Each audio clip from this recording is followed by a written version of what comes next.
Hello everyone, কেমন আছো তোমরা সবাই? আশা করি তোমরা ভালো আছো। আজকে আমি বানাবো তিল দিয়ে বর্মা শাকের ভাজা। প্রথমে বর্মা শাকগুলো তুলে নিয়েছি, আর এটা হচ্ছে আমার বাড়ির সামনে, কোনো নোংরা জায়গা না, মাঠের মধ্যে হয়েছিল, সেটা তুলে নিয়েছি। এতগুলো আমার হয়েছে। প্রথমে চলো রান্নায় ফোকাস করি। বর্মা শাকগুলো লবণ দিয়ে সিদ্ধ করে নিলাম, জল শুকানো পর্যন্ত অপেক্ষা করলাম। তারপর বর্মা শাকগুলো জল শুকিয়ে যেতে নামিয়ে নিলাম একটা পাত্রে।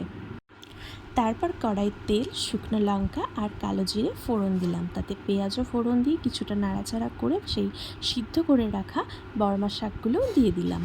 তারপর কিছুটা নাড়াচাড়া করার পর আদা রসুনের পেস্ট, লঙ্কার গুঁড়ো, হলুদ গুঁড়ো আর লবণ দিয়ে আবারও বেশ কিছুক্ষণ ধরে ভেজে নেওয়া হলো। তারপর সেটা নামিয়ে রেখে তাতে কড়াই তেল দিয়ে আর বেটে রাখা তিল দিয়ে নাড়াচাড়া করে তিলটা ভাজা ভাজা হয়ে যাবার পরই তাতে সেই ভেজে রাখা বর্মা শাক এবং চিনি দিয়ে ব্যালেন্স মতন চিনি দিলাম, দিয়ে নাড়াচাড়া করে রেডি আমার বর্মা শাকের রেসিপি।